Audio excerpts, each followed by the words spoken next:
तो hello everyone, उम्मीद करता हूँ सारे एकदम बिंदास फर्स्ट क्लास होंगे। जैसा कि आप सभी को पता है, फरवरी के अंदर आपके एनसीसी ABC एग्जाम स्टार्ट होने वाले हैं। तो उसी के साथ मैंने भी तैयारियां शुरू कर दी हैं आपके लिए। मैं लेके आया हूँ एनसीसी एग्जाम बूस्टर 606 आपके लिए। ये बुकलेट है, इसके अंदर सारे प्रीवियस ईयर जितने भी क्वेश्चन पूछे गए एनसीसी एग्जाम के अंदर वो इंक्लूड है। को दिखा देता हूँ इसमें किस तरह से रहने वाला है। सभी क्वेश्चन को अच्छे से एक्सप्लेन किया गया, उनके आंसर को एक्सप्लेन किया गया है, सारे टॉपिक्स के अंदर कवर किए गए हैं। एक बार आप इसको चेक कीजिएगा, आपको बहुत पसंद आएगी और बहुत यूजफुल आपके लिए। तो चलिए सबसे पहले हम अपनी क्लासेस शुरू करते हैं। आज के हमारे ये नोट्स रहने वाले हैं। कोशिश करेंगे 20 से 30 क्वेश्चन इस वीडियो में कवर कर पाए। और अगर इस वीडियो का रिएक्शन अच्छा रहता है, अगर आप देखते हो, इंटरेस्ट दिखाते हो, तो मैं इसका पार्ट 2 भी जरूर लेके आऊंगा। तो हमारा ये फर्स्ट क्वेश्चन है, इसमें दिया how many section are there in a company of infantry unit.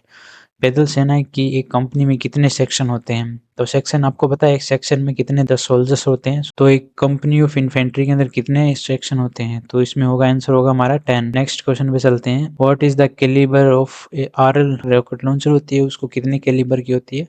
तो वो हमारी रहती है 84 mm की। और ये क्वेश्चन पिछली बार भी आया था, बी के एग्जाम के अंदर पूछा गया था। इसमें नीचे एक्सप्लेनेशन भी दे रखी है। भारतीय सेना 84 mm रॉकेट लॉन्चर का प्रयोग एंटी टैंक और फील्ड सपोर्ट के लिए करती है।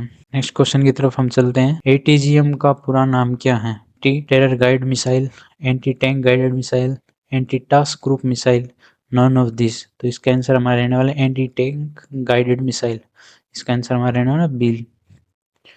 और नीचे इसमें कुछ एक्सप्लेनेशन भी दे रखी है कि ATGM are the guided missile design to destroy tank and armoured vehicles. जो अपने वाहन, जो अपने गाड़ियां देखते हैं आर्मी की, जिसके ऊपर वो आर्म फिट होते हैं, लगे होते हैं, या फिर टैंक होते हैं पहले से, जिसके ऊपर मिसाइलें लगी होती है, तो वो क्या मजबूत होते हैं, अच्छे लोहे से या फिर मटेरियल से बने होते हैं। तो उनको जो मारने के लिए एंटी टैंक गाइडेड मिसाइल का यूज किया जाता है। नेक्स्ट हमारा फोर्थ क्वेश्चन रहने वाला है। Which of the following is not one of the capability of any infantry battalion. निम्न में से कौन सा पैदल सेना की क्षमताओं में से एक नहीं है? जो पैदल सेना चलती है उसमें से इन चारों ऑप्शन में से क्या नहीं कर सकती? क्या क्षेत्र को पकड़ कर रखना, फायर पावर, आत्मनिर्भरता, अनुकूलन क्षमता? तो इसमें क्या है? आत्मनिर्भरता। इसमें क्वेश्चन में note one of the capability of infantry army, इसमें से कौन सी नहीं है? तो इसका आंसर हमारे रहने वाला है answer number C, self reliance, आत्मनिर्भरता। अब कैसे नहीं है, जैसे नीचे इसमें एक्सप्लेन कर रखा है। पैदल सेना अन्य इकाइयों जैसे तोपखाना व रसद पर निर्भर होती हैं, इसीलिए यह आत्मनिर्भर नहीं होती हैं, क्योंकि इनको ये डिपेंड करते हैं ना, इनके पास कितनी कैपेबिलिटी है, कितना बारूद बम गोला है। नेक्स्ट हमारा क्वेश्चन रहने वाला, how many round are filled in magazine of 7.62 mm LMG। तो ये तो आप बहुत इजी क्वेश्चन है, हर बार आता है, आपने पढ़ा होगा 20, 40, 30, 15। तो इसका राइट आंसर क्या होगा? 30। इसका हमारा आंसर रहने वाला है सी। इसमें नीचे दे रखा, मानक 7.62 mm LMG मैगजीन में 30 गोलियां भरी जाती हैं। ये याद रखना, ये क्वेश्चन बहुत बार रिपीट होता है। नेक्स्ट हमारा क्वेश्चन रहने वाला है, सिंगल पल्टन पैदल सेना की डैश कंपनी का हिस्सा होती है। जो एक सेना के साथ एक जो पीछे सिंगल कंपनी चलती है, वो किसका हिस्सा होती है? इसका आंसर हमारा रहने वाला है स्पोर्ट कंपनी होती है, वो स्पोर्ट कंपनी बोलते हैं। ये हेडक्वार्टर इसमें रॉन्ग है, ये नहीं होगा। ये स्पोर्ट कंपनी होती है जो पीछे उनके साथ सहायता के लिए होती है, जो स्पोर्ट कंपनी बोलते हैं जी अपने। नेक्स्ट क्वेश्चन हमारा रहने वाला है, स्लिथरिंग का उपयोग सामान्यतः डैश परिस्थितियों में किया जाता है जब हेलीकॉप्टर की लैंडिंग एक सुरक्षा खतरा बन सकती है। स्लिथरिंग का उपयोग 3 स्थितियों में किया जाता है, घने जंगल में, असमान क्षेत्र में और शत्रु क्षेत्र में। जिससे वो, जब वो रस्सी से नीचे उतरते हैं ना, कौन सी परिस्थितियों में हेलीकॉप्टर से रस्सी लेके नीचे लैंडिंग करते हैं, वो आपने देखा होगा कई बार वीडियोस वगैरह में। नेक्स्ट क्वेश्चन हमारा रहने वाला है, इस तकनीक को हिल टू जैम के नाम से भी जाना जाता है। कौन सी टेक्निक होती है? To jam. टो क्या होती है? जो उंगलियां होती हैं अपने पैरों के आगे वाले, उसको बोलते हैं। कब यूज करते हैं इसमें? इसमें दे रखा है, टो जैम में पैर की उंगलियां दरारों में फंसाकर चढ़ाई की जाती हैं। जैसे अपने पहाड़ वगैरह चढ़ते हैं तो अपने अपने पैरों की जो उंगलियां, तो इसका इस्तेमाल करते हैं पहाड़ पे चढ़ने के लिए। नेक्स्ट क्वेश्चन हमारा रहने वाला है, साइकिलिंग अभियान लंबी दूरी की साइकिलिंग को संदर्भित करता है जिससे उपयोगिता या गति की तुलना में डैश को प्राथमिकता दी जाती है। जिसमें पहला ऑप्शन आनंद और सहन शक्ति, मन की शांति, मांसपेशिया निर्माण, आनंद और धैर्य। इन चारों में से क्या ऑप्शन होगा? ऑप्शन नंबर डी सही होगा, आनंद और धैर्य के लिए। साइकिलिंग अभियान में धैर्य और आनंद पर ध्यान दिया जाता है, ना कि प्रतियोगिता पर। इसमें नेक्स्ट क्वेश्चन हमारा रहने वाला है, किसी मार्ग पर चढ़ने से पहले हमेशा जमीन और उसे डैश निर्धारित करें कि आपको क्या साथ ले जाना है। तो इसमें क्या चीज होगी, ध्यान लगाओ, आईबॉल, लॉन्ग रोप या कल्चर। इसमें से ऑप्शन होगा आईबॉल। चढ़ाई करने से पहले मार्ग को देखकर तय किया जाता है कि कौन सा उपकरण लगेगा। चढ़ोगे, चढ़ने से पहले आपको देखना पड़ेगा ना कि भी कौन सी चीज लगेगी। पहले देखो समझो क्या चीज जाएगी, कहीं ऊपर जाने के बाद वो चीज अपने काम भी ना आए। नेक्स्ट क्वेश्चन हमारा रहने वाला है, एनसीसी के अवरोध कोर्स में प्रत्येक अवरोध एक दूरी से डैश फीट की दूरी पर होता है। जो अपने ऑब्स्टिकल ट्रेनिंग करते हैं उसमें एक ऑब्स्टिकल से दूसरे ऑब्स्टिकल की दूरी कितनी होती है, 30 फीट होती है। हमेशा ये याद रखना। नेक्स्ट क्वेश्चन है, निम्नलिखित में से कौन सा सेक्शन फॉर्मेशन का एक प्रकार है। देख लो कौन सा है, arrowhead formation, diamond formation, spearhead formation, all of this above. ये सारे ही उपरोक्त सभी हैं, ये सारे फॉर्मेशन होते हैं अपने। अगर इसमें ऐसा क्वेश्चन पूछ ले कि फॉर्मेशन कब इस्तेमाल किया जाता है, तो ये लड़ाई के टाइम या फिर वॉर के टाइम इस्तेमाल करते हैं। वो डिपेंड करता है कि रास्ता कैसा है। चौड़ा रास्ता है तो उसमें अलग तरह से फॉर्मेशन बनाया जाता है, खुला मैदान होता है तो अलग तरह से फॉर्मेशन बनाया जाता है, उस पर डिपेंड करता है। नेक्स्ट हमारा क्वेश्चन है, सेक्शन के आगे चलने वाले सैनिक को क्या कहते हैं। ये तो बहुत इजी क्वेश्चन है, स्काउट बोलते हैं उसे। गाइड कौन होता है, जो कहाँ चलता है गाइड, आपको पता होगा। गाइड चलता है बीच में, जो हमेशा अपने को बताता है किस दिशा में जाना है, किस तरफ मुड़ना है, ठीक है। और उसके बाद आता है रिकॉर्डर, जो रिकॉर्ड करता है, क्या काम करता है, कदम रिकॉर्ड करता है। नाइट मार्च होता है ना, नाइट कंपनी चलती है, 3 जनों की होती है, जिसके अंदर एक स्काउट होता है, फिर गाइड होता है, फिर रिकॉर्डर होता है। रिकॉर्डर होता है वो क्या करता है, अपने कदम नोट करता रहता है।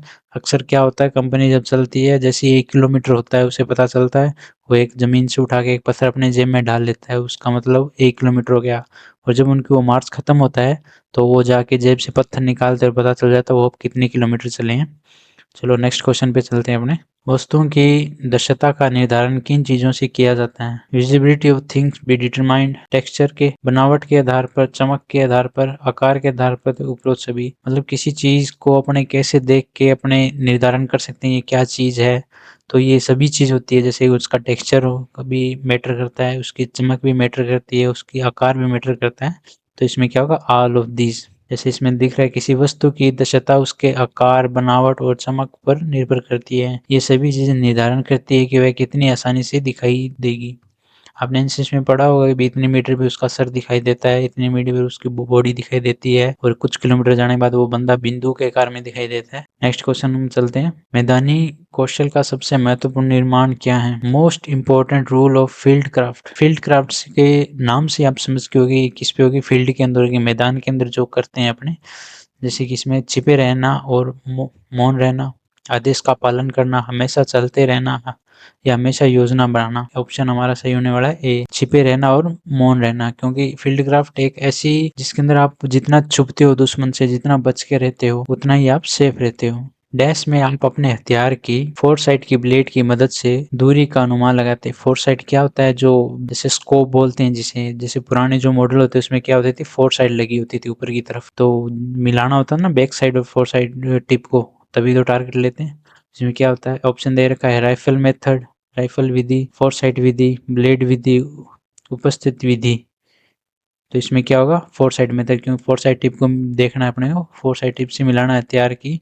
अपनी दूरी नापने के लिए किसका मदद लेते हैं, फोरसाइट टिप का। तो इसका आंसर रहने वाला हमारा फोरसाइट मेथड। नेक्स्ट क्वेश्चन हमारा रहने वाला है, युद्ध क्षेत्र में सफल अभियान के संचालन के लिए आवश्यक अभ्यास के समूह को क्या कहा जाता है। सबसे पहले आप क्वेश्चन समझो, क्वेश्चन में क्या पूछ रहे हैं। जब युद्ध क्षेत्र होता है या अभियान संचालित करते हैं उसके अंदर, तो हमें अभ्यासों के समूह को क्या कहा जाता है, उन अभ्यास सभी को क्या बोलते हैं अपने को, बैटल क्राफ्ट। युद्ध के टाइम में जो भी अपने कार्रवाई करते हैं, छिपना, फायर करना, फायर बंद करना, होल्ड करना, ये सब क्या कहलाते हैं, बैटल क्राफ्ट के अंदर होते हैं। जैसे एक फील्ड क्राफ्ट होता है जिसके अंदर अपने को छुपना होता है जमीन के अंदर, दुश्मन की नजर में नहीं होता, उसमें फायर नहीं होता, उसमें सिर्फ बचना होता है। और बैटल क्राफ्ट के अंदर हमें लड़ना सीखना होता है। चलते हैं हम नेक्स्ट क्वेश्चन पे। नेक्स्ट क्वेश्चन हमारे इनसे संगीत किसने लिखा है। ये तो बहुत ईजी आपको पता होगा, इसका आंसर होगा सुदर्शन फकीर। इसमें गलत दे रखा है, पंडित हरदिनाथ कुंजरू जी नहीं है। नेक्स्ट आगे चलते हैं, right full form of YEP। ये तो आपको पता है, यूथ एक्सचेंज प्रोग्राम। कहाँ है यूथ एक्सचेंज प्रोग्राम, बी।